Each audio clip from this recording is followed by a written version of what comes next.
বিসমিল্লাহির রহমানির রহিম। সবাইকে আসসালামু আলাইকুম ওয়া রাহমাতুল্লাহি ওয়া বারাকাতুহু। আশা করি আপনারা সবাই ভালো আছেন, সুস্থ আছেন এবং নিরাপদ আছেন। সবাই আপনারা আমাকে কমেন্টের মাধ্যমে জানাবেন যে আমাকে আপনারা শুনতে পাচ্ছেন কিনা। আজকে আপনাদের জন্য খুব গুরুত্বপূর্ণ একটা ক্লাস নিয়ে এসেছি, সাধারণ জ্ঞানের এমসিকিউ ক্লাস।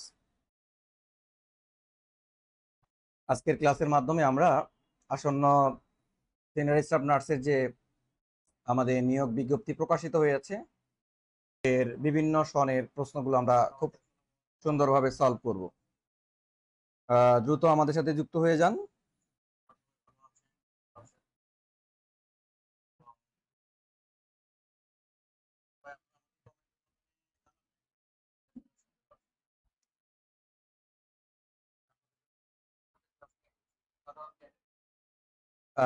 আচ্ছা, ঠিক আছে। আমাকে আপনারা সম্ভবত শুনতে পাচ্ছেন, আমি এখান থেকে চেক দিয়ে নিয়েছি। তো যাই হোক, কথা না বাড়িয়ে আমরা আমাদের মূল আলোচনায় চলে যাচ্ছি। যেহেতু আপনারা এই মুহূর্তে সবচেয়ে বেশি চিন্তিত আছেন যে সিনিয়র স্টাফ নার্স নিয়োগ পরীক্ষার জন্য সাধারণ জ্ঞানের প্রশ্ন আহ, কি ধরনের হয়, তা আজকে আমরা যদি বিগত সালের প্রশ্নগুলো অ্যানালাইসিস করে পড়ি তাহলে দেখতে পাবো যে সাধারণ জ্ঞানের প্রশ্নগুলো আসলে কি ধরনের হয় এবং কিভাবে কোন কোন টপিকগুলো পড়তে হবে তার একটা সম্পূর্ণ ধারণা কিন্তু আজকের ক্লাসের মাধ্যমেই পেয়ে যাচ্ছেন। তো আজকের ক্লাসটি আপনারা দেখছেন গার্ডিয়ান নার্সিং ভর্তি ও নিয়োগ কোচিং সেন্টারের পেজ থেকে। তো আপনারা ক্লাসটা সবাই শেয়ার করবেন আর উত্তরগুলো আপনাদের জানা থাকলে কমেন্ট করবেন।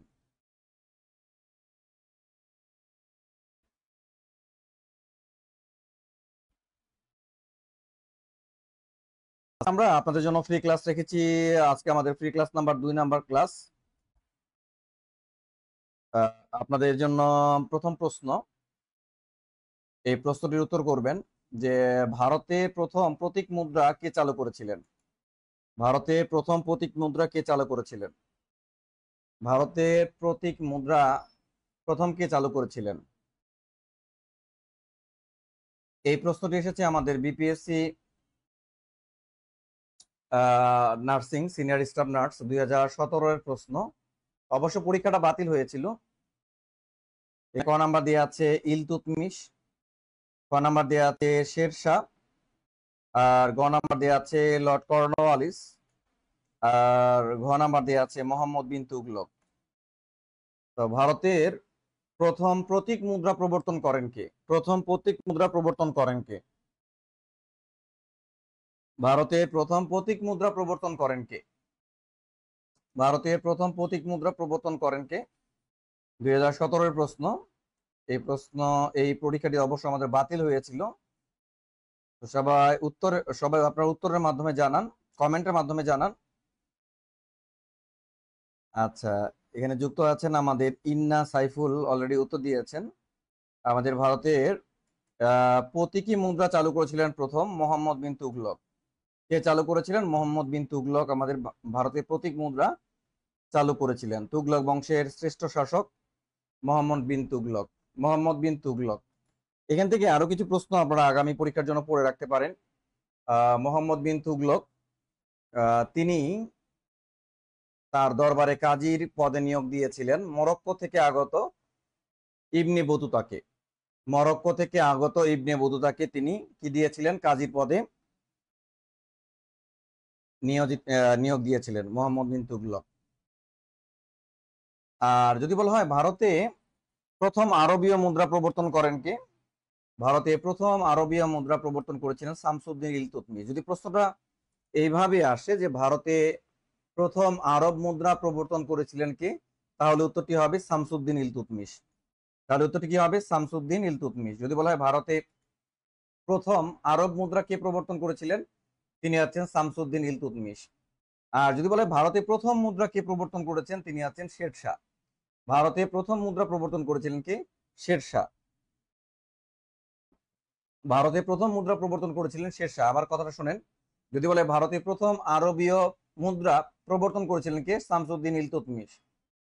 যদি বলে ভারতে প্রথম মুদ্রা প্রবর্তন করেছিলেন কে? চালু করেছিলেন শেরশাহ। আর প্রতীকী মুদ্রা মানে মুদ্রার অনুরূপ যে মুদ্রা চালু করেছিলেন, তিনি হচ্ছেন মুহাম্মদ বিন তুগলক। আর এখানে অপশন আছে লর্ড কর্নওয়ালিস। এই লর্ড কর্নওয়ালিস থেকে একটা তথ্য প্রায় পরীক্ষায় আসে, যে তিনি 1793 সালে কি করেছিলেন, চিরস্থায়ী বন্দোবস্ত প্রথা প্রবর্তন করেন। জমিদারি প্রথা বন্দোবস্ত করেছিলেন, চিরস্থায়ী বন্দোবস্ত প্রথা কি করেছিলেন, লর্ড কর্নওয়ালিস। আশা করি আপনারা 1 নাম্বার আমরা একদম চুলচিরা একটা বিশ্লেষণ দিয়ে দিলাম। এখান থেকে যত ধরনের প্রশ্ন আসে এখান থেকে কিন্তু আমরা এই আজকের ক্লাসের পর থেকে ইনশাল্লাহ কমন পাবেন। হ্যাঁ, এখান থেকে আমরা নিঃসন্দেহে ইনশাল্লাহ বলতে পারি যে 1 নাম্বারের আমরা যত রকমের অপশন ছিল আজকের ক্লাসটা এইভাবেই পাবেন। আপনারা অনেক মজা পাবেন যে প্রত্যেকটা অপশন ধরে ধরে আগামী পরীক্ষার জন্য কি কি আসতে পারে, একদম চুলচিরা চিরুনি অভিযান চলবে আপনাদের জন্য আজকে। ঠিক আছে, চলে যাচ্ছি আমরা 2 নাম্বার প্রশ্ন। প্রশ্ন নাম্বার 2, কোন মুসলিম সেনাপতি সিন্ধু জয় করেছিলেন? এটি হচ্ছে আমাদের বিভিন্ন মন্ত্রণালয়ের ব্যক্তিগত কর্মকর্তা, বিভিন্ন মন্ত্রণালয়ের। কারণ আমাদের শুধুমাত্র সিনিয়র স্টাফ নার্সের বিগত সালের প্রশ্ন পড়লেই চলে না, আমাদের পিএসসি, তারপরে হলো নন ক্যাডার, প্রাইমারি, নিবন্ধনে সব ধরনের প্রশ্নগুলো যদি আমরা পড়তে পারি তাহলে আমাদের পরীক্ষায় জিকে প্রশ্ন কমনের সম্ভাবনাটা কিন্তু অনেক বেড়ে যায়। তাহলে আপনাদেরকে বলতে হবে কোন মুসলিম সেনাপতি সিন্ধু জয় করেছিলেন। কোন মুসলিম সেনাপতি সিন্ধু জয় করেছিলেন? ক নাম্বার অপশন দেওয়া আছে মুসা বিন নুসাইর, মুসা বিন নুসাইর।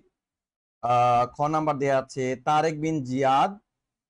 তারপর গ নাম্বার দেওয়া আছে মোহাম্মদ বিন কাসিম। আর ঘ নাম্বার দেওয়া আছে খালিদ বিন ওয়ালিদ। এক বোন উত্তর দিয়েছেন মরিয়ম মারিয়াম হুমাইরা উত্তর দিয়েছেন, তিনি বলেছেন মুহাম্মদ বিন কাসেম। ইয়েস, তিনি হচ্ছেন মুহাম্মদ বিন কাসেম। তো এই মোহাম্মদ বিন কাসেম থেকে আপনাদের কি কি আগামীতে পরীক্ষা আসতে পারে যদি বলা হয় তিনি এই সিন্ধুতে অভিযান চালিয়েছিলেন কত সালে? তিনি সিন্ধুতে অভিযান চালিয়েছেন কত সালে? তা হলো 712 খ্রিস্টাব্দে। 712 খ্রিস্টাব্দে তিনি সিন্ধুতে অভিযান চালিয়েছিলেন। আর ওই সময় সিন্ধুর রাজা কে ছিলেন? ওই সময় সিন্ধুর রাজা ছিলেন দাহির, রাজা দাহির। ওই সময় সিন্ধুর রাজা কে ছিলেন? ওই সময় সিন্ধুর রাজা ছিলেন দাহির। তিনি দাহিরকে পরাজিত করে এই আমাদের ভারতবর্ষে প্রথম ইসলামের সূচনা করেন। যদি আপনাকে বলা হয় যে ভারতবর্ষে প্রথম ইসলামের সূচনা কে করেছেন, তিনি হচ্ছেন মুহাম্মদ বিন কাসেম। মুহাম্মদ বিন কাসেম তিনি মাত্র 17 বছর বয়সে আক্রমণ করেছিলেন, মাত্র 17 বছর বয়সে আক্রমণ করেছিলেন। চলে যাচ্ছি আমরা প্রশ্ন নাম্বার 3-এ চলে যাচ্ছি। সবাই 3 নাম্বার উত্তর করবেন। সুলতান মাহমুদ কতবার ভারতবর্ষ আক্রমণ করেন? কতবার? সুলতান মাহমুদ কতবার ভারতবর্ষ আক্রমণ করেন? আরেকজন যুক্ত আছে লিমা আক্তার, ইন্না সাইফুল যুক্ত আছে, আমাদের নীল পাখি এক বোন যুক্ত আছে, কাকুলি হাসান যুক্ত আছে। হ্যাঁ, আমার প্রাণের ভাই বোনেরা, আপনারা ক্লাস সবাই আপনাদের টাইম লাইনে শেয়ার করে রাখুন, সেভ করে রাখুন। এখান থেকে কিন্তু অনেক প্রশ্ন আপনার পরীক্ষায় থাকবে। শেষ মুহূর্তে একবার দেখে গিয়েও যেন আপনি কমন পেতে পারেন, এই জন্য আপনি আপনার টাইম লাইনে শেয়ার দিয়ে সেভ করে রাখুন।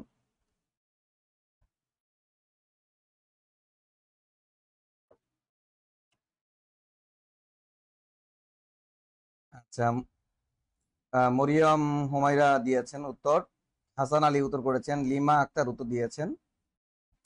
সুলতান মাহমুদ মোট 17 বার আক্রমণ করেছিলেন। সুলতান মাহমুদ মোট 17 বার আক্রমণ করেছিলেন। সুলতান মাহমুদ আসলে কে ছিলেন? তাহলে আমরা যদি বলি সুলতান মাহমুদ আসলে কে ছিলেন? সুলতান মাহমুদ ছিলেন আফগানিস্তানের একজন শাসনকর্তা। সুলতান মাহমুদ ছিলেন কে? আফগানিস্তানের একজন শাসনকর্তা।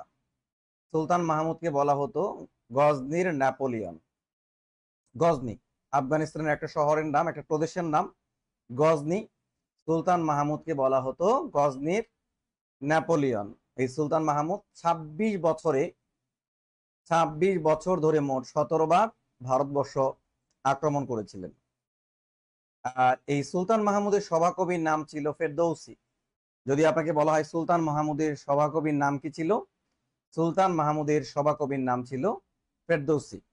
সুলতান মাহমুদের সভাকবির নাম কি ছিল? সুলতান মাহমুদের সভাকবির নাম ছিল ফেরদৌসী, যাকে বলা হতো প্রাচ্যের হোমার।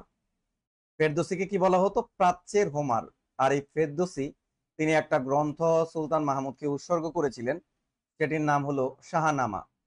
কোন গ্রন্থ? শাহনামা।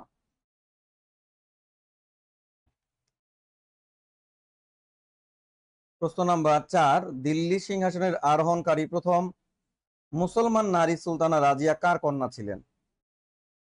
রাজিয়া সুলতানা কার কন্যা ছিলেন? এই প্রশ্নটি আমাদের এসেছে পল্লী বিদ্যুতায়ন বোর্ডের সহকারী পরিচালক প্রশাসন। দিল্লি সিংহাসন আরোহণকারী প্রথম মুসলমান নারী সুলতানা রাজিয়া কার কন্যা ছিলেন? আমাদের আরেক বোন উত্তর দিয়েছেন, ফারহানা ইসলাম উত্তর দিয়েছেন। আপনারা জানাবেন প্রশ্ন নাম্বার 4-এর উত্তর।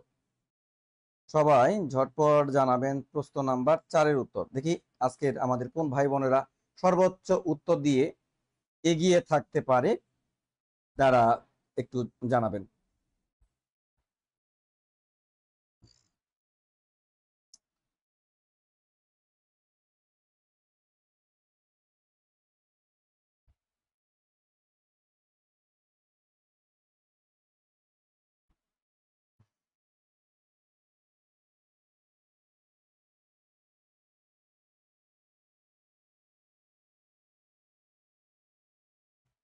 তাহলে দিল্লি সালতানের সিংহাসনের আরোহণকারী সুলতানা রাজিয়া কার কন্যা ছিলেন?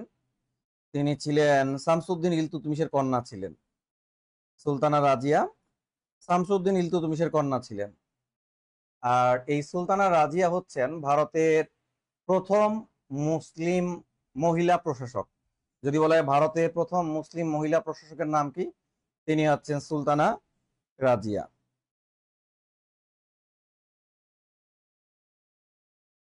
আচ্ছা, এরপর আমরা দেখব প্রশ্ন নাম্বার 5। এই প্রশ্নটি আমাদের এসেছে প্রাথমিক বিদ্যালয়ের প্রধান শিক্ষক ডালিয়া সেটকোট 2012। তৈমুর লং ভারত আক্রমণ করেন কবে? তৈমুর লং ভারত আক্রমণ করেছিলেন কবে? তৈমুর লং। তৈমুর লং মূলত মধ্য এশিয়ার একজন শাসক ছিলেন। তাকে লং বলার কারণ হচ্ছে তিনি খোঁড়া ছিলেন, ল্যাংড়া ছিলেন, তার জন্য তাকে বলা হতো তৈমুর লং। আপনাদেরকে বলতে হবে তিনি কবে ভারতবর্ষ আক্রমণ করেছিলেন। তিনি কবে ভারতে আক্রমণ করেছিলেন তৈমুর লং? তৈমুর লং কবে ভারতে আক্রমণ করেছিলেন? তিনি 1398 সালে ভারতে আক্রমণ করেছিলেন তৈমুর লং। আচ্ছা, 6 নম্বরে আমরা চলে যাচ্ছি। প্রশ্ন নম্বর 6, বাংলার নববর্ষ পহেলা বৈশাখ চালু করেছিলেন কে? ক নাম্বার দেয়া আছে ইলিয়াস শাহ, ক নাম্বার দেয়া আছে আকবর, ক নাম্বার দেয়া আছে বিজয় সেন, ক নাম্বার দেয়া আছে লক্ষণ সেন। বাংলার পহেলা বৈশাখ চালু করেছিলেন কে? বাংলার পহেলা বৈশাখ চালু করেছিলেন কে? এই প্রশ্নটি হচ্ছে বাংলাদেশ রেলওয়ে উপসহকারী প্রকৌশলী 17 সিভিল যে এসেছে। বাংলার নববর্ষ পহেলা বৈশাখ চালু করেছিলেন কে? বাংলার নববর্ষ পহেলা বৈশাখ চালু করেছিলেন কে? নববর্ষ পহেলা বৈশাখ চালু করেছিলেন কে? বাংলার নববর্ষ পহেলা বৈশাখ চালু করেছিলেন কে? ক নাম্বার দেয়া আছে ইলিয়াস শাহ, ক নাম্বার দেয়া আছে আকবর, ক নাম্বার দেয়া আছে বিজয় সেন, ক নাম্বার হচ্ছে লক্ষণ সেন। বাংলার নববর্ষ চালু করেছিলেন সম্রাট আকবর। সম্রাট আকবর 1556 সালে সম্রাট আকবর বাংলায় নববর্ষ চালু করেছিলেন। কবে? 1556 সালে। তবে তিনি এটা চালু করেছিলেন, বাট বাংলা নববর্ষর ব্যাপারটা, এই কনসেপ্টটা তৈরি করেছিলেন তিনি হচ্ছেন বিশিষ্ট জ্যোতির্বিজ্ঞানী আমির ফতেউল্লাহ সিরাজি। আমির ফতেউল্লাহ সিরাজি তিনি এই বাংলা নববর্ষ, এই থিওরিটা, এই কনসেপ্টটা তার মাথায় এসেছিল। তো মাশাআল্লাহ, আপনারা অনেক ভালো উত্তর দিচ্ছেন। ম্যাক্সিমাম আপনারা উত্তরে আপনাদের সঠিক হচ্ছে। এইভাবে যদি আপনারা নিয়মিত প্রিপারেশন নেন, যদিও আমাদের এখন যে একটা সার্কুলার চলছে, এটা ভালোভাবে প্রস্তুতি নেওয়ার জন্য এই যে টাইমটা আপনি পাবেন, এই সময়ের মধ্যে যদি আপনি ভালো একটা পড়াশোনা করতে পারেন তাহলে কিন্তু আপনি আপনার স্বপ্নের জবটা পেতে পারেন। আর বর্তমান নার্সিং এর ঘন ঘন সার্কুলার আসতেছে। এই যে আমাদের কিছুদিন আগে হয়ে গেল বিএমইউ, বাংলাদেশ মেডিকেল ইউনিভার্সিটিতে পরীক্ষা হয়ে গেল, সিনিয়র স্টাফ নার্সের পরীক্ষা হয়ে গেল। তারপর কিছুদিন আগে আমাদের রিটেন হলো, আবার আপনাদের জন্য সার্কুলার চলে এসেছে। তো বর্তমান বাংলাদেশে লক্ষাধিক নার্সের সংকট রয়েছে, যেহেতু এটা একটা নোবেল প্রফেশন। দেশ এবং দেশের বাইরেও এই পেশাটার গুরুত্ব অনেক, এবং অনেক দেশ তারা কি করে, তাদেরকে বিশেষ করে প্রার্থীদেরকে নাগরিকত্ব দিয়েও সেই দেশে নার্স নিয়োগ দেয়। আর মূলত আমাদের এই নার্সিং এর প্রার্থীদের প্রস্তুতির ক্ষেত্রে অনেক অবহেলা আমরা লক্ষ্য করি। তারা কিন্তু শেষ মুহূর্তে এসে প্রিপারেশনটা নেন, যার কারণে কিন্তু শেষ পর্যন্ত তারা প্রিলি পরীক্ষা দিয়েও অথচ রিটেনে ভালো করতে পারে না, বা প্রথমবারই প্রিলিতেও খারাপ করে, দিনের পর দিন প্রিলি খারাপ করে। অনেকগুলো প্রেক্ষাপট এগুলো রয়েছে। যেমন আমাদের নার্সিং ভাই বোনেরা তারা ডিপ্লোমা এবং বিএসসি কমপ্লিট করে তারা বিভিন্ন হসপিটালে জীবন জীবিকার তাগিদে তারা জব করেন, সময় পান না। আবার অনেকেই পরিবার পরিজনদেরকে দেখাশোনা করতে হয়, সংসার করতে হয়, সন্তানদেরকে দেখাশোনা করতে হয়, সময় পান না। তাই তারা কিন্তু আসলে যে একটা প্রপার যে স্টাডি একটা গাইডলাইন এটা প্রপারলি মেনটেন করতে পারেন না। তো আপনার স্বপ্নটাকে পাওয়ার জন্য আপনাকে এখন থেকেই সময় বের করতে হবে। এই সময়টাকে আপনাকে বন্ধু বানাতে হবে। আর সময় অপচয় করা যাবে না, সময় অপচয়টাকে আপনাকে শত্রু বানাতে হবে। আর এখন হয়তো আপনি জব করছেন, আপনার যে আরামের সময়গুলো আছে এই সময়গুলো থেকে কিন্তু আপনাকে কিছু সময় বের করতে হবে। তো যাই হোক, আমাদের গার্ডিয়ান নার্সিং আমরা কিন্তু অনলাইনে আপনাদের সেবা দিয়ে আসছি। আমাদের এই ক্লাসগুলো আপনারা আমাদের পেজে পাবেন, আমাদের পেজের সাথে সবসময় জন্য কানেক্টেড থাকবেন। তাহলে আমরা চলে যাচ্ছি আমাদের 7 নাম্বার প্রশ্ন। সবাই কিন্তু উত্তর করতে পারতেছেন। যাই হোক, আপনারা 7 নাম্বার উত্তর দিবেন। এই প্রশ্নটি এসেছে আমাদের স্বরাষ্ট্র মন্ত্রণালয়ের অধীন ডিপ্লোমা নার্স বাছাই পরীক্ষা 2025-এর একদম রিসেন্ট প্রশ্ন। প্রশ্নটি হলো, তিতুমিরের বাঁশের কেল্লা কোথায় অবস্থিত? তিতুমিরের বাঁশের কেল্লা কোথায় অবস্থিত? আমাদের সাথে আরো কয়েকজন বোন যুক্ত হয়ে গেলেন। আছেন লিমা আক্তার, কাকলি হাসান, ইন্না সাইফুল যুক্ত হয়েছেন। তারপর মোস্ট ইব্রাহিমা আয়শা যুক্ত হয়েছেন, হাসান আলী যুক্ত হয়েছেন, ইনা যুক্ত হয়েছেন। হ্যাঁ, সবাই আপনারা টাইম লাইনে ক্লাসটা শেয়ার করে রাখুন, তাহলে এটা আপনার সেভ হয়ে থাকবে। আপনি আবার দ্বিতীয়বারের জন্য ভিডিওটা দেখে প্রিপারেশন নিতে পারবেন। সাবিয়া তাবাসসুম সুবা উত্তর দিয়েছেন, লিমা আক্তার উত্তর দিয়েছেন, ইন্না সাইফুল উত্তর দিয়েছেন। তিতুমিরের বাঁশের কেল্লা কোথায় অবস্থিত? তিতুমিরের বাঁশের কেল্লাটা অবস্থিত হচ্ছে নারিকেল বাড়িয়াতে। নারিকেল বাড়িয়াতে তিতুমির। তিতুমির হলো এমন একজন ব্যক্তিত্ব, তিনি হচ্ছেন ইস্ট ইন্ডিয়া কোম্পানির বিরুদ্ধে প্রথম শহীদ হয়েছিলেন সশস্ত্র সংগ্রাম করতে গিয়ে। প্রথম শহীদ ব্যক্তি যদি বলেন নাম কি, তিনি হচ্ছেন তিতুমির। আর এই তিতুমিরের মূল নাম ছিল মীর নিসার আলী। মীর নিসার আলী তিনি মূলত ফরিদপুর অঞ্চলকে কেন্দ্র করে তিনি তার সাম্রাজ্য বিস্তার করেছিলেন। আর তার এই নারিকেল বাড়িয়ার যে বাঁশের কেল্লাটা এটি ধ্বংস করা হয়েছিল 1831 সালে। 1831 সালে কর্নেল স্টুয়ার্ট কর্নেল স্টুয়ার্ট তিনি কি করেছিলেন, এই বাঁশের কেল্লাটা গুড়িয়ে দিয়েছিলেন। তিতুমিরের অন্যতম প্রধান সেনাপতি ছিল গোলাম মাসুম। গোলাম মাসুম। ইন্না সাইফুল অলরেডি শেয়ার ডান করেছেন। এসডি আপনারা যারা শেয়ার করছেন বা করেছেন তারা এসডি দিয়ে লিখে দিন। আচ্ছা, আমরা চলে যাচ্ছি 8 নাম্বার প্রশ্নে। 8 নাম্বার প্রশ্ন দেখেন, আমরা ব্যাখ্যা থেকে কমন পেয়ে গেলাম। বাংলায় চিরস্থায়ী ভূমি ব্যবস্থা প্রবর্তন করেছিলেন কে? বাংলায় চিরস্থায়ী ভূমি ব্যবস্থা প্রবর্তন করেছিলেন কে? বাংলায় চিরস্থায়ী ভূমি ব্যবস্থা প্রবর্তন করেছিলেন কে? আর এই প্রশ্নটি এসেছে আমাদের স্বরাষ্ট্র মন্ত্রণালয়ের অধীন ডিপ্লোমা নার্স বাছাই পরীক্ষা 2025। স্বরাষ্ট্র মন্ত্রণালয়ের অধীন ডিপ্লোমা নার্স বাছাই পরীক্ষা 2025। 2025। তাহলে আমাদের চিরস্থায়ী বন্দোবস্ত প্রথা যিনি প্রবর্তন করেছেন তিনি হচ্ছেন লর্ড কর্নওয়ালিস। Lord Cornwallis. এখান থেকে আপনারা অবশ্যই সালটা মনে রাখবেন, কবে করেছিলেন? 1793 সালে। যদি বলা হয় কবে করেছিলেন, 1793 সালে। কবে করেছিলেন? 1793 সালে।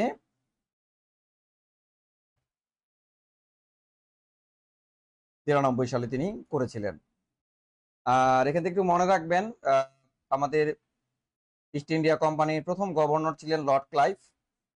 যদি বলা হয় ইস্ট ইন্ডিয়া কোম্পানির প্রথম গভর্নরের নাম কি? ইস্ট ইন্ডিয়া কোম্পানির প্রথম গভর্নর ছিলেন কে?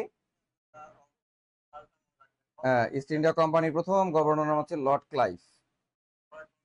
কে? ইস্ট ইন্ডিয়া কোম্পানির প্রথম গভর্নর হচ্ছে লর্ড ক্লাইভ। Lord Clive. আর লর্ড বেন্টিকের আসলে আমাদের অবদান কি? লর্ড বেন্টিক তিনি মূলত আমাদের সতীদাহ প্রথা এটি বিলুপ্ত করেছিলেন 1829 সালে।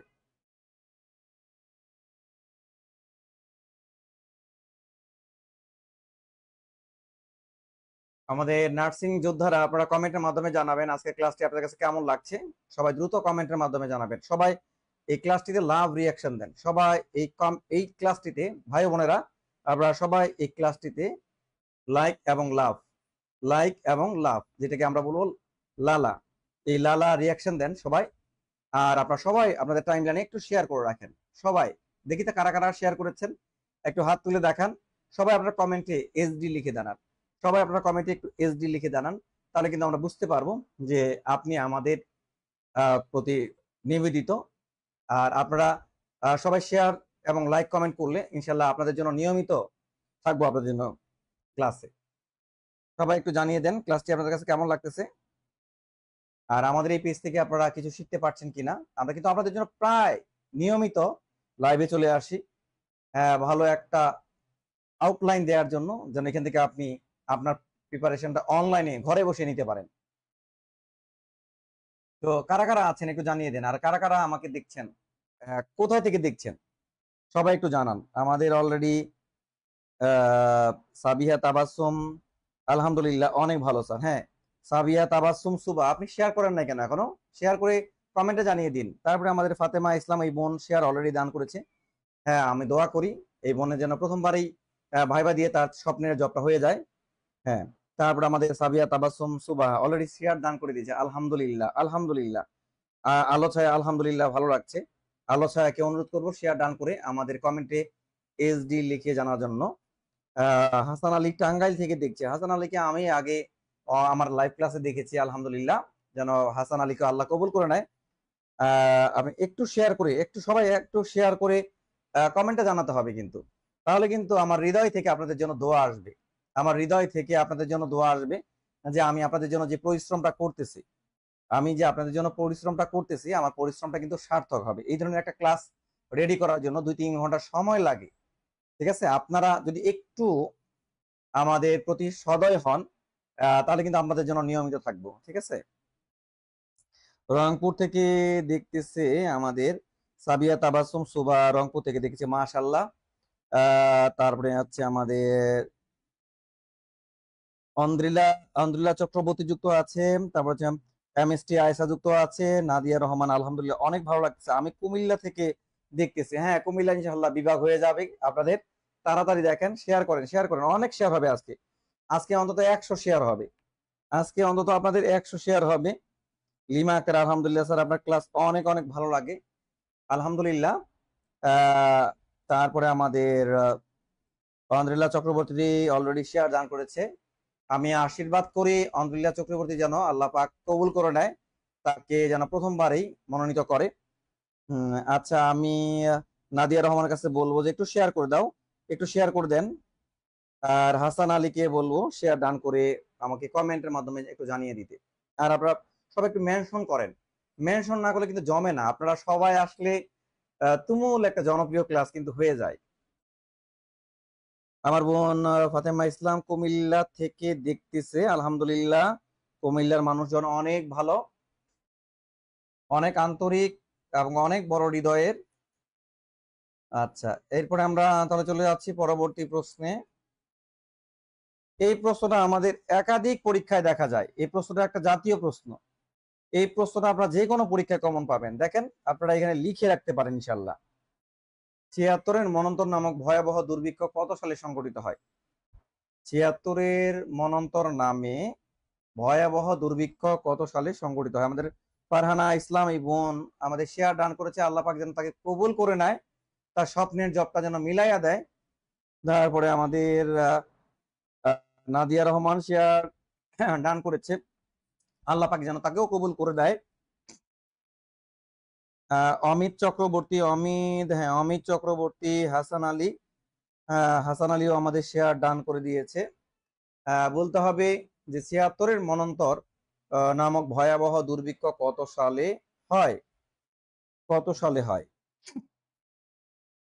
এটি হয়েছিল আমাদের ৭৬-এর মনন্তর হয়েছিল, এটি ছিল ১৭৭০ সালে হয়েছিল। হ্যাঁ, ১৭৭০ সালে হয়েছিল, ১৭৭০ সালে। অমিত চক্রবর্তী সত্যি বললেন স্যার, কুমিল্লার মানুষ অনেক ভালো মানের। হ্যাঁ অবশ্যই। তাহলে ৭৬-এর মনন্তর নামক ভয়াবহ দুর্ভিক্ষ হয় ১৭৭০ সালে, ইংরেজি হচ্ছে ১৭৭০ সালে হয়েছিল, আর বাংলায় হয়েছিল ১১৭৬ সালে। যদি বলা হয় ৭৬-এর মনন্তর বাংলায় হয়েছিল কবে? ১১৭৬ সালে বাংলায় হয়েছিল, ১১৭৬-এর সময়। যদি বলা হয় কোন গভর্নরের আমলে? তিনি হচ্ছেন লর্ড কার্টিয়ারের আমলে। তিনি হচ্ছেন লর্ড তিনি হচ্ছেন লর্ড কার্টিয়ারের আমলে। মানে তখন বাংলা 3/1 মানুষ মারা যায়, তখন বাংলায় 3/1 মানুষ কিন্তু মারা যায়।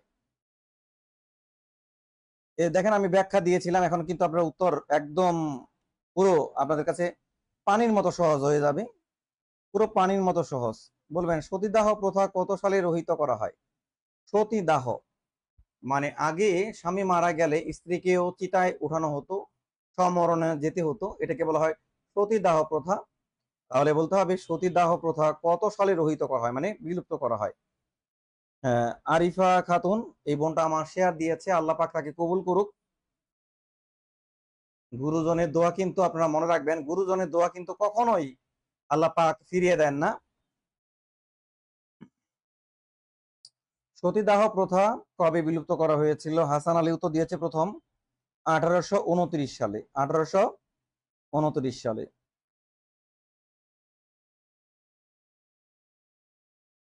আচ্ছা, আপনারা আরেকটু কমেন্টের মাধ্যমে জানাবেন তো, দেখি আমাদের কোন ভবিষ্যৎ বিজয়ীরা, আমাদের কোন ভবিষ্যৎ সিনিয়র স্টাফ নার্সরা ইতিমধ্যে ইতিমধ্যে তারা শেয়ার দান করেছে, আমি তাদের একটু দেখতে চাই, আমি তাদের একটু দেখতে চাই ইতিমধ্যে কারা শেয়ার দান করেছেন, কারা একটু শেয়ার দান করেছেন। আপনারা একটু কমেন্টের মাধ্যমে লিখুন তো সবাই, আর সবাই সবাইকে মেনশন করে দিন।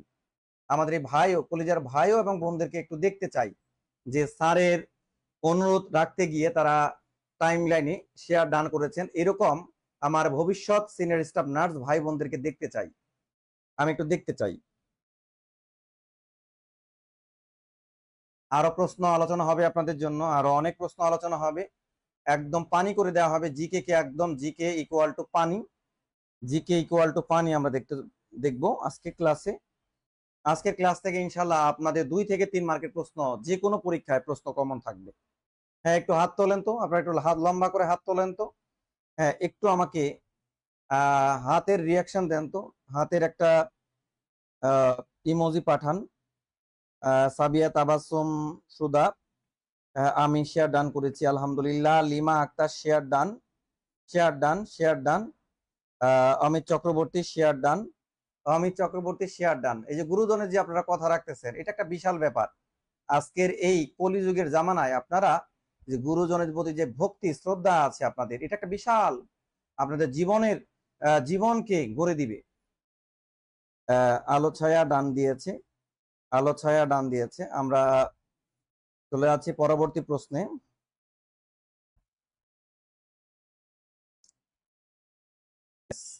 জানাবেন আপনারা হলো কয় নাম্বার প্রশ্ন?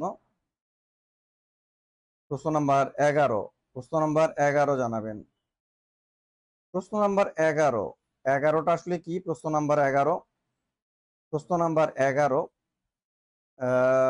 ব্রিটিশ ভারতের শেষ ভাইসরয় কে ছিলেন? ব্রিটিশ ভারতের শেষ ভাইসরয় কে ছিলেন? অমিত চক্রবর্তী শেয়ার ডান করেছে, বোন লিমা আক্তার শেয়ার ডান করেছে, বোন আলো ছায়া শেয়ার ডান করেছে। আর আপনারা একজনকে হলেও আপনারা সবাই মেনশন করবেন। আমাদের নাহিদা রহমান শেয়ার ডান করে দিয়েছে। ব্রিটিশ ভারতের শেষ ভাইসরয় কে ছিলেন? বলতে হবে ব্রিটিশ ভারতের শেষ ভাইসরয় কে ছিলেন। দেখেন, এটা যদি একদম কমন পেতে চান, এটি আমাদের 29তম বিসিএস এবং 16তম বিসিএস এসেছে।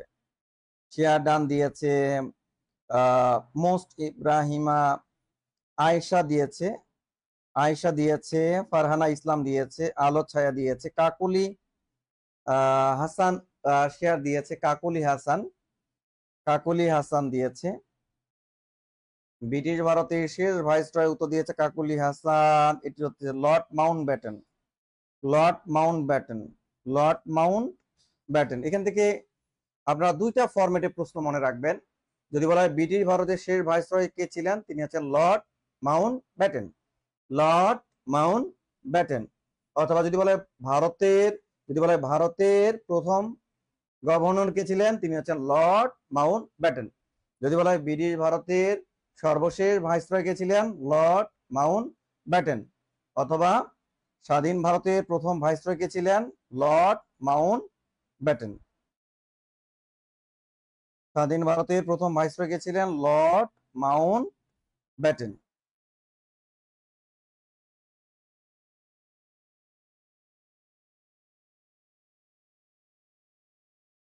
স্বাধীন ভারতের প্রথম ভাইসরয় ছিলেন লর্ড মাউন্ট ব্যাটেন।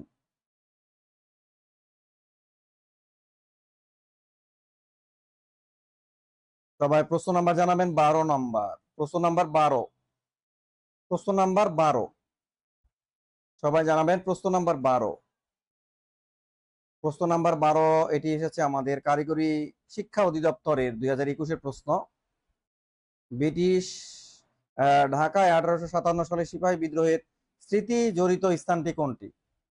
স্মৃতি জড়িত স্থান, স্মৃতি জড়িত স্থানটার নাম কি? স্মৃতি জড়িত স্থানের নাম কি? সিপাহী বিদ্রোহ হয়েছিল, ইস্ট ইন্ডিয়া কোম্পানির বিরুদ্ধে সৈন্যরা বিদ্রোহ করেছিল 1857 সালে। 1857 সালে সৈন্যরা বিদ্রোহ করেছিল, এটাকে বলা হয় সিপাহী বিদ্রোহ।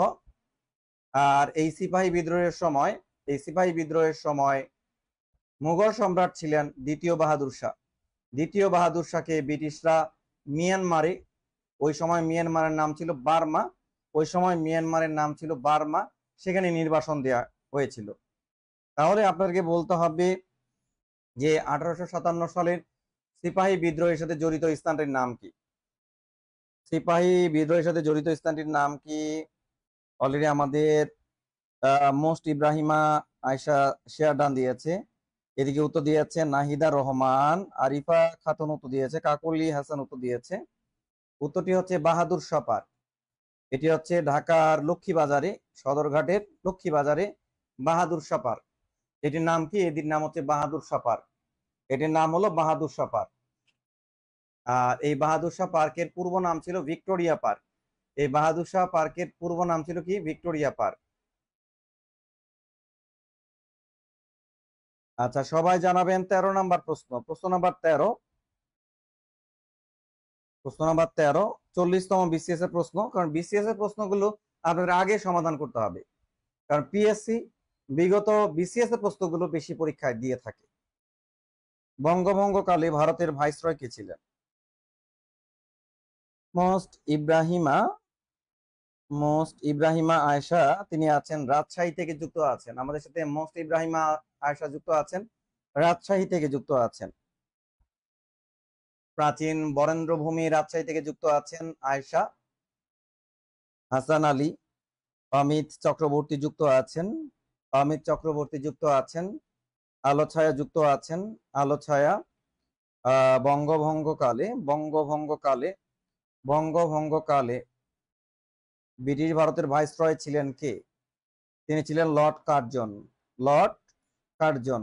1905 সালে বঙ্গভঙ্গ করা হয়েছিল, মানে বাংলাকে দুই ভাগে বিভক্ত করা হয়েছিল।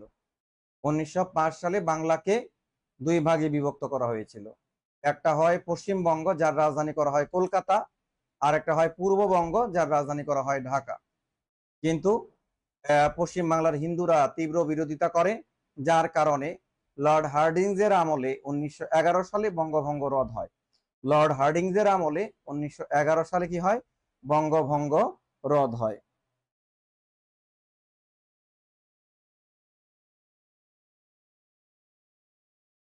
আচ্ছা, আমি আমার প্রাণের বন্ধুদেরকে দেখতে চাই, আমার প্রাণের ভাই ও বোনেরা যারা এখনো আপনারা শেয়ার দেননি, দ্রুত একটু শেয়ার দিয়ে আমাদেরকে জানান। আপনাদের জন্য বিশেষ দোয়া হবে, আপনাদের জন্য অন্তর থেকে দোয়া করা হবে, যেন আল্লাহ পাক আপনাদের স্বপ্নের যাত্রাটাকে সহজ করে দেন। সবাই একটু কমেন্টের মাধ্যমে জানাবেন কে কে আপনারা এখনো শেয়ার দেননি, তাহলে দ্রুত আপনাদের টাইমলাইনে শেয়ার দিয়ে দিন।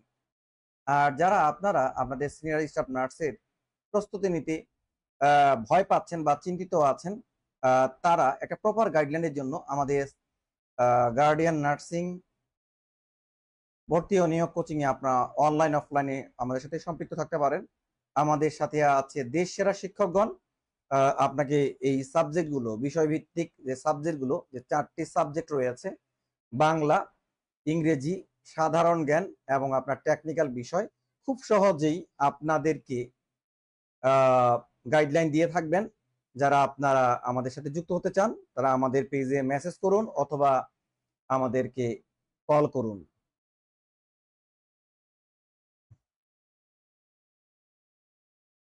আচ্ছা, এরপর আমরা দেখব প্রশ্ন নাম্বার 14।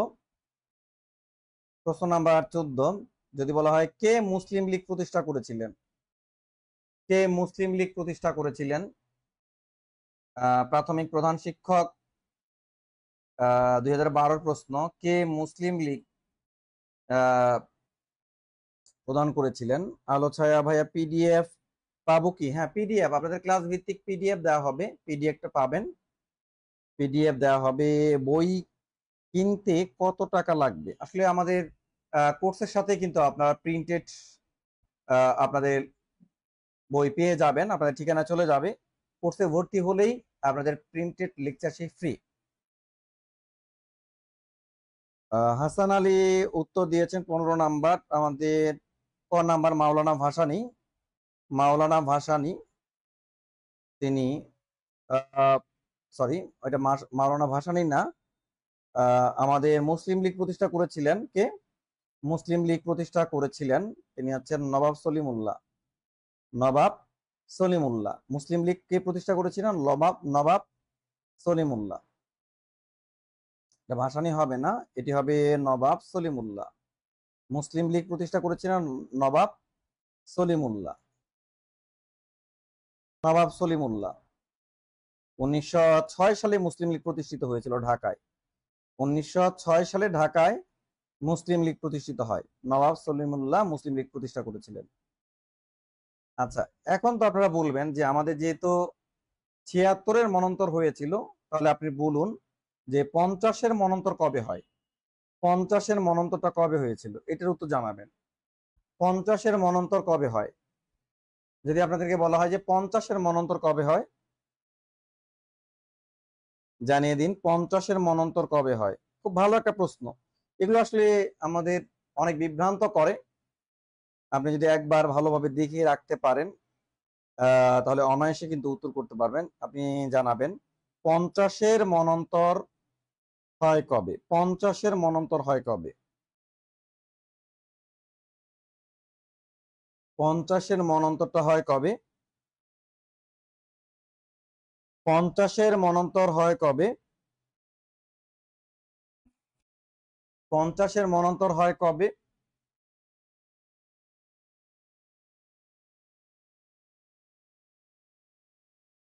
50-এর মনন্তরটা হয় কবে?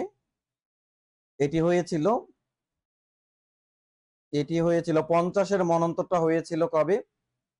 আচ্ছা, আমাদের আন্দ্রিলা চক্রবর্তী, আগে যারা ভর্তি হয়েছিলাম তারা কি পাবে? আচ্ছা, এই বিষয়টা জানার জন্য আমাদের যে হেল্পলাইন রয়েছে সেখানে আপনারা কথা বলবেন, বা পেজে মেসেজ দিলেও কিন্তু তারা আপনাদেরকে রিপ্লাই দিবে, বিস্তারিত জানাবে। 50-এর মনন্তর হয়েছিল কবে? এটি হয়েছিল 1943 সালে। 1943 সালে 50-এর মনন্তর হয়েছিল। আর বাংলায় হয়েছিল 1350 সালে। বাংলায় হয়েছিল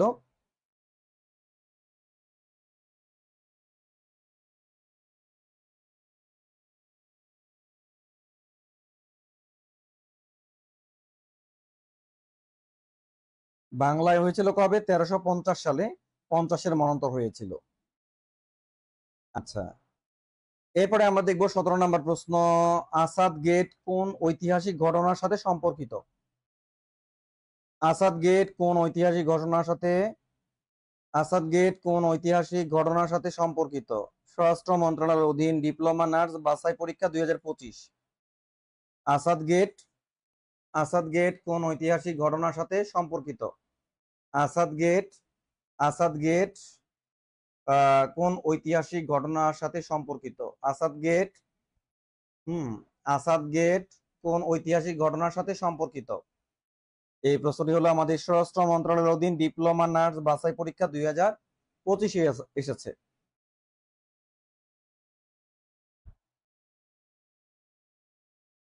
সাবিহা তাবাসসুম সুবা, ভাইয়া পেইড ব্যাচে আছি, সিটগুলো পাবো কি? হ্যাঁ, আপনি পেজে মেসেজ দিবেন, আমাদের যারা কোঅর্ডিনেটর আছে তারা রিপ্লাই দিবে, আপনাকে বিস্তারিত জানাবে। 17 নাম্বার জানিয়েছেন আরিফা খাতুন, কাকলি হাসান।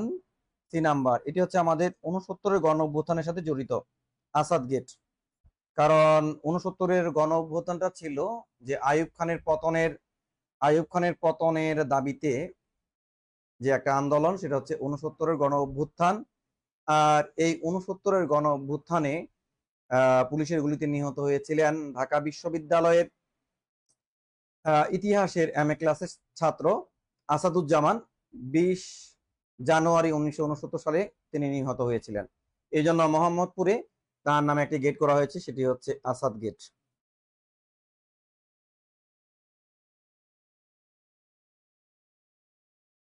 আচ্ছা, চলে যাচ্ছি আমরা 18 নাম্বার প্রশ্ন। প্রশ্ন নাম্বার 18, ভাষা আন্দোলন ভিত্তিক নাটক কোনটি? যদি বলে ভাষা আন্দোলন ভিত্তিক নাটকের নাম কি? ভাষা আন্দোলন ভিত্তিক নাটকের নাম জানাবেন। ভাষা আন্দোলন ভিত্তিক নাটকের নাম কি? কমেন্ট করুন, ভাষা আন্দোলন ভিত্তিক নাটকের নাম কি? ভাষা আন্দোলন ভিত্তিক নাটকের নামটা জানাবেন সবাই। ভাষা আন্দোলন ভিত্তিক নাটকের নাম 18 অলরেডি আমরা জানতে পেরেছি। এটি সিনিয়র স্টাফ নার্স 2021-এর ভাষা আন্দোলন ভিত্তিক নাটকের নাম হচ্ছে কবর। কি নাম? কবর। এই নাটকটা রচনা করেছেন মনির চৌধুরী। কবর নাটকটা রচনা করেছেন কে? মনির চৌধুরী। কবর নাটকটা রচনা করেছেন কে? হ্যাঁ, কবর নাটকটা রচনা করেছেন হুম কবর নাটকটি রচনা করেছেন মনির চৌধুরী। কবর নাটকটি রচনা করেছেন কে? মনির চৌধুরী। আচ্ছা, এরপর চলে যাচ্ছি, এটি আমাদের সিনিয়র স্টাফ নার্সের একটা প্রশ্ন। প্রশ্নটি হচ্ছে আন্তর্জাতিক মাতৃভাষা দিবস কবে পালন করা হয়? আন্তর্জাতিক মাতৃভাষা দিবস কবে পালন করা হয়? আন্তর্জাতিক মাতৃভাষা দিবস কবে পালন করা হয়?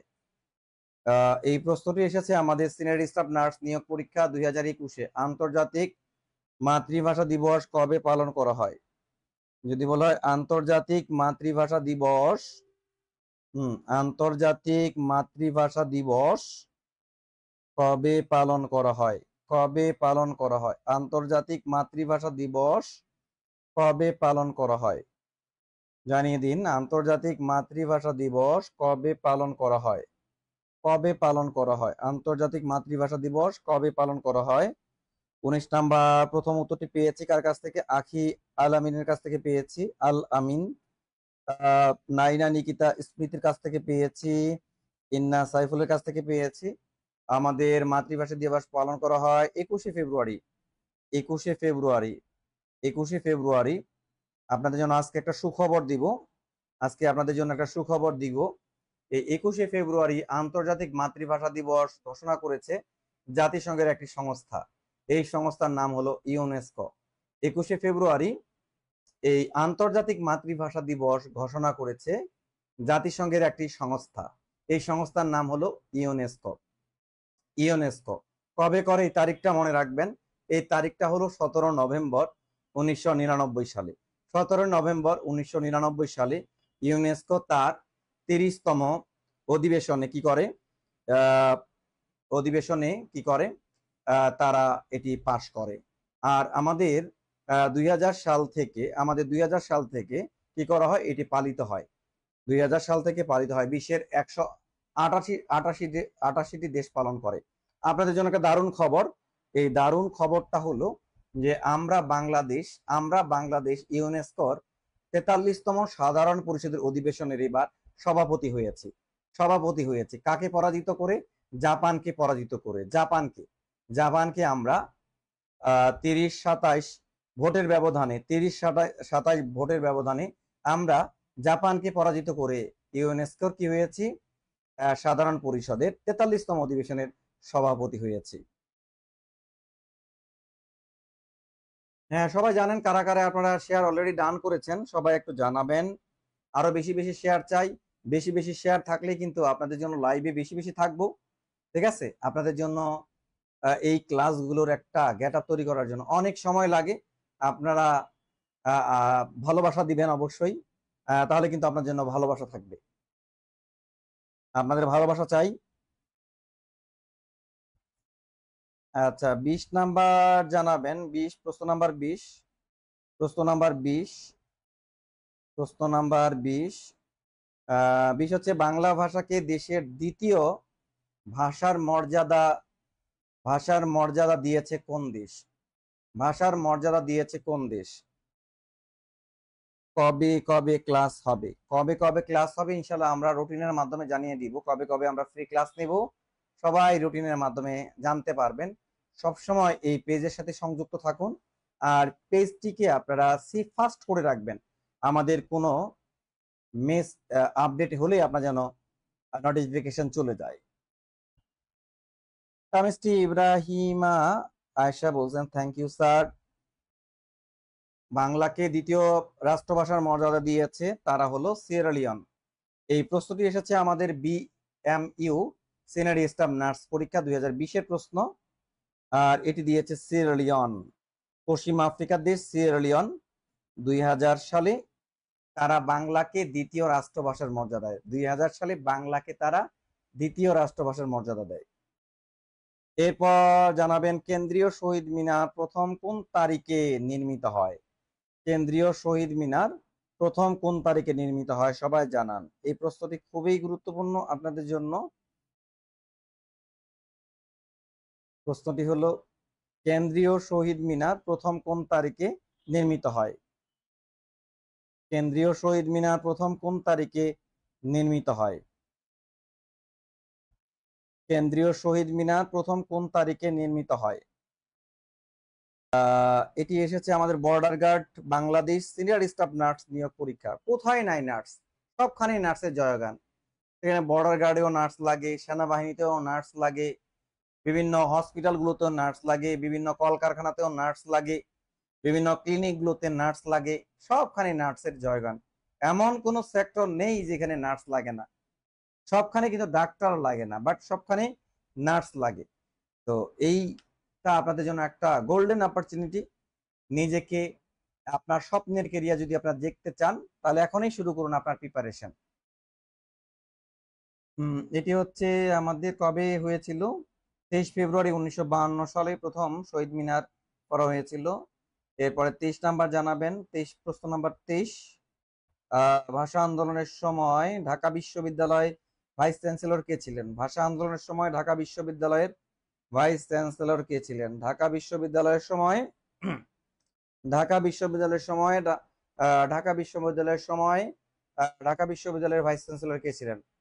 ভাষা আন্দোলনের সময় ঢাকা বিশ্ববিদ্যালয়ের ভাইস চ্যান্সেলর কে ছিলেন? বিপিএসসির সিনিয়র স্টাফ নার্স 2018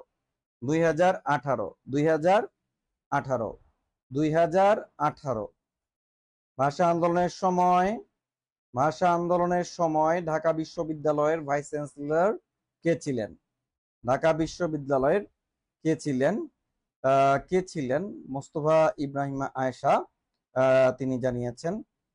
ক নাম্বার হচ্ছে ডক্টর মোয়াজ্জেম হোসেন, ক নাম্বার হচ্ছে মাহমুদ হাসান, বিচারপতি আবু সাঈদ চৌধুরী, ফজলুল হালিম। ফজলুল হালিম ফজলুল হালিম তাহলে কে ছিলেন? নাইনা নিকিতা উত্তর দিয়েছে। তারপর তাইনু মারমা উত্তর দিয়েছে। তাইনু মারমা উত্তর দিয়েছে। উত্তরটি হচ্ছে আমাদের সৈয়দ মোয়াজ্জেম হোসেন ছিলেন। সৈয়দ মোয়াজ্জেম হোসেন ছিলেন। ঢাকা বিশ্ববিদ্যালয়ের তৎকালীন ভিসি ছিলেন সৈয়দ মোয়াজ্জেম হোসেন। আচ্ছা, প্রশ্ন নাম্বার 22। আপনাদের প্রশ্ন নাম্বার 22। আমার ভাইয়ের রক্তে রাঙানো 21শে ফেব্রুয়ারির এর সুরকার কে ছিলেন? এটি আমাদের বিএমএসইউর প্রশ্ন 16 এবং 11-তে এসেছে। আমার ভাইয়ের রক্তে রাঙানো আমাদের 21শে ফেব্রুয়ারির অন্যতম একটি গানের নাম আমার ভাইয়ের রক্তে রাঙানো 21শে ফেব্রুয়ারি। আমার ভাইয়ের রক্তে রাঙানো 21শে ফেব্রুয়ারি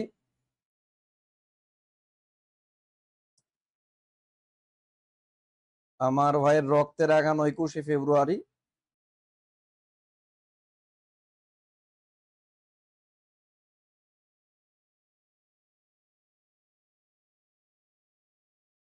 আমার ভাইয়ের রক্তে রাঙানো 21শে ফেব্রুয়ারি এটি এসেছে আমাদের বিএসএমএমইউ, এটার বর্তমানে হচ্ছে বিএমইউ। এটার সুরকার ছিলেন আলতাফ মাহমুদ। আলতাফ মাহমুদ। যদি বলে প্রথম সুরকার কে ছিলেন? প্রথম সুরকার ছিলেন আব্দুল লতিফ। যদি বলে প্রথম সুরকার কে ছিলেন? প্রথম সুরকার ছিলেন আব্দুল লতিফ। আমার ভাইয়ের রক্তে রাঙানো 21শে ফেব্রুয়ারির প্রথম সুরকার ছিলেন আব্দুল লতিফ। আর বর্তমান যার সুরে গাওয়া হয় তিনি হচ্ছেন আলতাফ মাহমুদ। আর এর গানটি রচনা করেছিলেন, এর গীতিকার হচ্ছে আব্দুল গাফফার চৌধুরী। আব্দুল গাফফার চৌধুরী। গীতিকার কে ছিলেন? আব্দুল গাফফার চৌধুরী।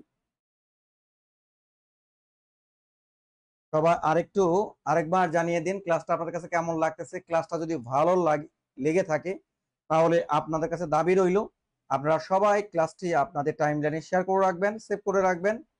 আর ক্লাসটিতে লাইক, কমেন্ট এবং শেয়ারে আপনারা একদম পুরো পরিপূর্ণ করে দিবেন ইনশাল্লাহ।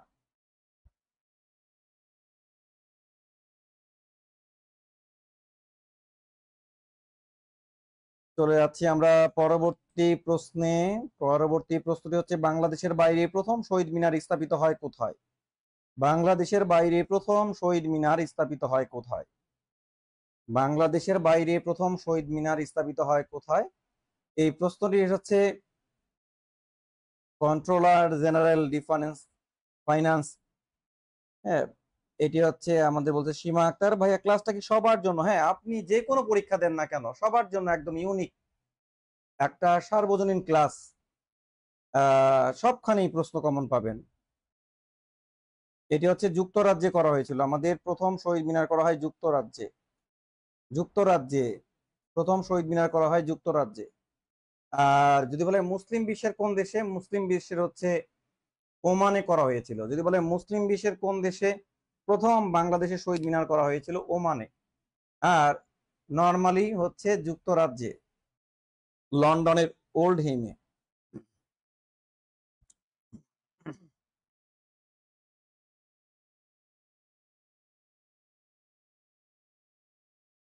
এটি জানাবেন 24 জানুয়ারি তারিখটা কিসের সাথে সম্পর্কিত?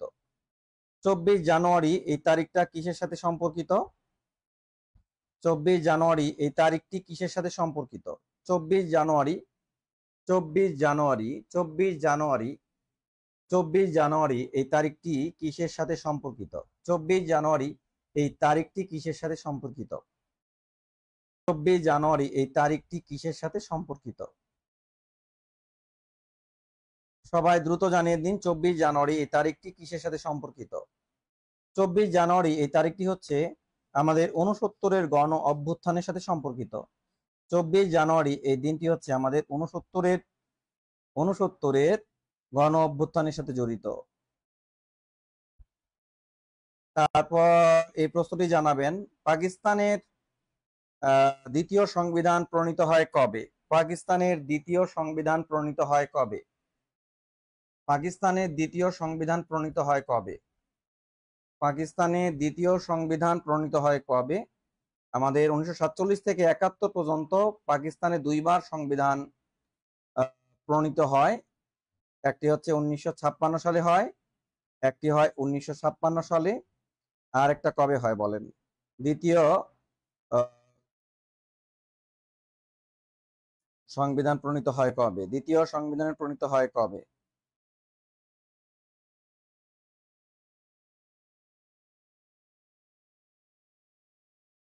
সংবিধানের দ্বিতীয় সংবিধানটা হয় 1962 সালে করা হয়। আচ্ছা, প্রশ্ন নাম্বার 27, কার নেতৃত্বে কাগমারি সম্মেলন অনুষ্ঠিত হয়? প্রশ্ন নাম্বার 27টা জানাবেন, কার নেতৃত্বে কাগমারি সম্মেলন অনুষ্ঠিত হয়?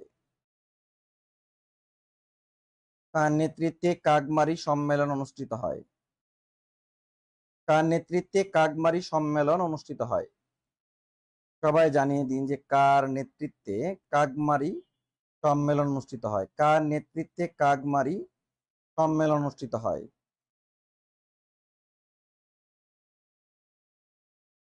কাগমারি এই সম্মেলনটা হয়েছিল 1957 সালে টাঙ্গাইলের সন্তোষে হয়েছিল। এই সম্মেলন কার নেতৃত্বে হয়েছিল বলতে হবে। তিনি আছেন মাওলানা আব্দুল হামিদ খান ভাসানের নেতৃত্বে হয়েছিল কাগমারি সম্মেলন। পূর্ব পাকিস্তানের অ্যাসেম্বলিতে সন্ত্রাসী ঘটনায় মৃত্যুবরণ করেছিলেন কে?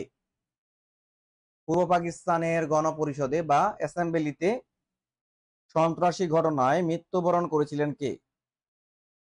আমাদের পূর্ব পাকিস্তানের গণপরিষদের ডেপুটি স্পিকার ছিলেন তিনি। তিনি কে মৃত্যুবরণ করেন তার নামটা আপনারা জানিয়ে দিবেন। কে মৃত্যুবরণ করেছিলেন? সবাই একটু জানিয়ে দেন যে কে মৃত্যুবরণ করেছিলেন পূর্ব পাকিস্তানের সন্ত্রাসী হামলায় মৃত্যুবরণ করেছিলেন কে?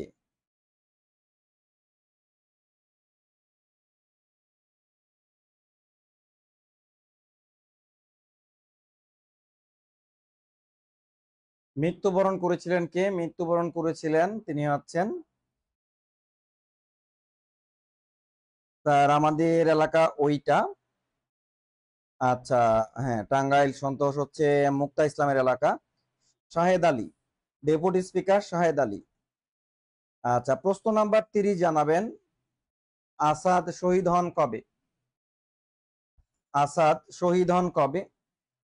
আসাদ শহীদ হন কবে? সবাই জানাবেন আসাদ শহীদ হন কবে।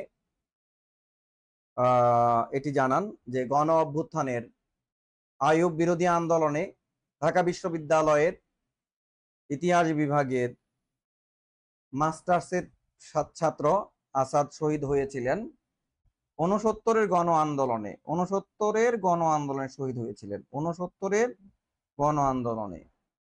আচ্ছা, এরপরে 31 নাম্বার জানাবেন। প্রশ্ন নাম্বার 31, ঢাকায় কেন্দ্রীয় শহীদ মিনার কে উন্মোচন করেন? ঢাকায় কেন্দ্রীয় শহীদ মিনার কে উন্মোচন করেন? ঢাকায় যে আমাদের ঢাকা মেডিকেলের সামনে অবস্থিত কেন্দ্রীয় শহীদ মিনার, এটি কে উন্মোচন করেছিলেন? ঢাকা বিশ্ববিদ্যালয়ের গেটের সামনে। এই প্রশ্নগুলো কখনো পারি না, ইনশাল্লাহ এটা আপনি আপনার টাইম লাইনে সেভ করে রাখেন, বারবার একটু রিভিশন দিবেন, দেখে যাবেন। আর টাইম লাইনে সেভ রাখতে বলতেছে কেন, আপনি যদি টাইম লাইনে সেভ না রাখেন তাহলে কিন্তু এই ক্লাসটা আপনারা আর কখনো খুঁজে পাবেন না। আর টাইম লাইনে সেভ রাখলে আপনার যখন খুশি তখন আপনি ক্লাসটা দেখতে পাবেন। ঢাকা কেন্দ্রীয় শহীদ মিনার উন্মোচন করেছিলেন হচ্ছেন, তিনি হচ্ছেন শহীদ বরকতের মা হাসিনা বেগম।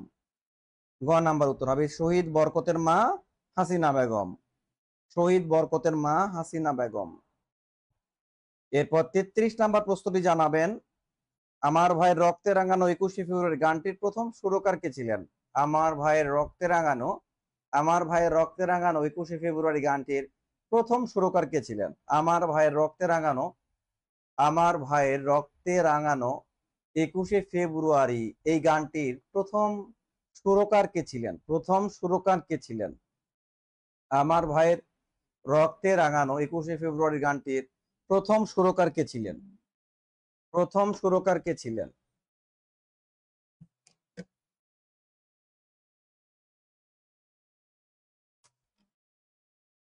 প্রথম সুরকার ছিলেন, প্রথম সুরকার কে ছিলেন? আমার ভাইয়ের রক্তে রাঙানো 21শে ফেব্রুয়ারি প্রথম সুরকার কে ছিলেন? তিনি হচ্ছেন আব্দুল লতিফ। তিনি হচ্ছেন আব্দুল লতিফ। তিনি হচ্ছেন আব্দুল লতিফ। আচ্ছা, 34 নাম্বার জানাবেন। 34 নাম্বার জানাবেন। ঐতিহাসিক 21 দফার প্রথম দাবি কি ছিল? 21 দফার প্রথম দাবি কি ছিল? 21 দফার প্রথম দাবি কি ছিল? 21 দফার প্রথম দাবিটা কি ছিল? 21 দফার প্রথম দাবিটা কি ছিল? সবাই জানাবেন 21 দফার প্রথম দাবি কি ছিল? 21 দফার প্রথম দাবিটা কি ছিল? আমাদের যে 1954 সালে যে যুক্তফ্রন্ট নির্বাচন হয়েছিল, তার আগে যুক্তফ্রন্ট 21 দফা ইস্তেহার দিয়েছিল, তার প্রথম দাবিটা কি ছিল? 21 দফার প্রথম দাবি ছিল রাষ্ট্রভাষা বাংলা চাই, রাষ্ট্রভাষা বাংলা করা।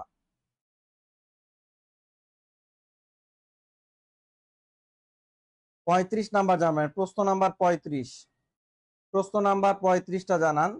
ভাষা আন্দোলন ভিত্তিক চলচ্চিত্র কোনটি? ভাষা আন্দোলন ভিত্তিক চলচ্চিত্র কোনটি? 35 নাম্বার জানান। প্রশ্ন নাম্বার 35। ভাষা আন্দোলন ভিত্তিক, ভাষা আন্দোলন ভিত্তিক প্রথম চলচ্চিত্র কোনটি? প্রথম চলচ্চিত্র কোনটি? ভাষা আন্দোলন ভিত্তিক, ভাষা আন্দোলন ভিত্তিক প্রথম চলচ্চিত্র কোনটি? প্রথম চলচ্চিত্র কোনটি?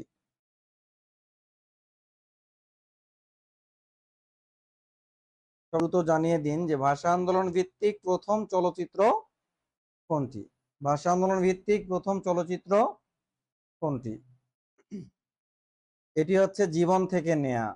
এটি হলো জীবন থেকে নেয়া, যার পরিচালক হচ্ছে জহির রায়হান। এটি হলো জীবন থেকে নেয়া, যার পরিচালক হলেন জহির রায়হান। যার পরিচালককে বলেন জহির রায়হান। আচ্ছা, আর একটা বলবেন, বাংলা একাডেমির মূল ভবনের প্রাক্তন নাম কি? বাংলা একাডেমির মূল ভবনের প্রাক্তন নাম কি? বাংলা একাডেমির মূল ভবনের প্রাক্তন নাম কি? সবাই জানান, বাংলা একাডেমির মূল ভবনের প্রাক্তন নাম কি? বাংলা একাডেমির মূল ভবনের প্রাক্তন নাম কি? বাংলা একাডেমির মূল ভবনের প্রাক্তন নাম কি? বাংলা একাডেমির মূল ভবনের প্রাক্তন নাম কি? এটি একটা কমন প্রশ্ন। এটির নাম হলো বর্ধমান হাউস।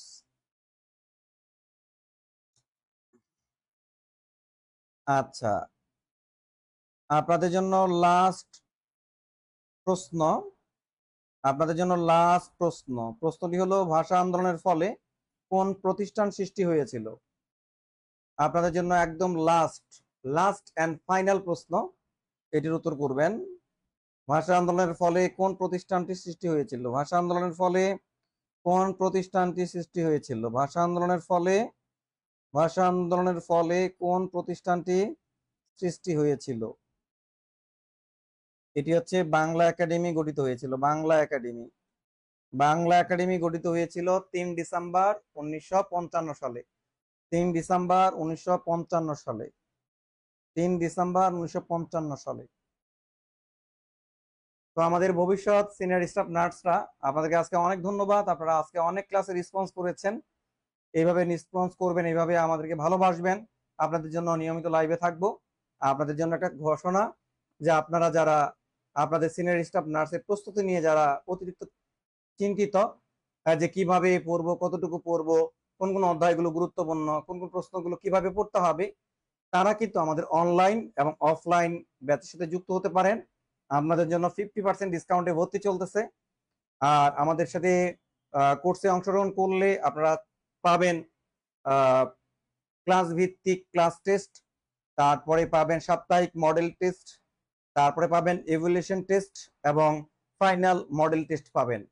আর আপনাদের এই কোর্সের সাথে পাবেন বিষয় ভিত্তিক প্রিন্টেড লেকচার শিট যেটি আপনারা কোর্সে এনরোল করলে আপনাদের ঠিকানায় চলে যাবে। আমাদের সীমিত সময়ের জন্য 50% ডিসকাউন্টে বাংলাদেশের সবচেয়ে বড় nursing coaching centre Guardian nursing এ আপনারা অ্যাডমিশন নিতে পারেন। তো যারা অ্যাডমিশন নিতে চান তারা দ্রুত আমাদেরকে ইনবক্স করুন। আর ক্লাসটি কেমন লাগলো আর কোন কোন টপিকের উপর ক্লাস চাই আপনাদের, আপনাদের ডিমান্ড কমেন্টের মাধ্যমে জানাবেন। আজ এই পর্যন্তই রাখছি, তবে আহ, চলে যাচ্ছি না, আবার নতুন কোনো টপিক নিয়ে আপনাদের সামনে হাজির হব। সে পর্যন্ত আল্লাহ হাফেজ।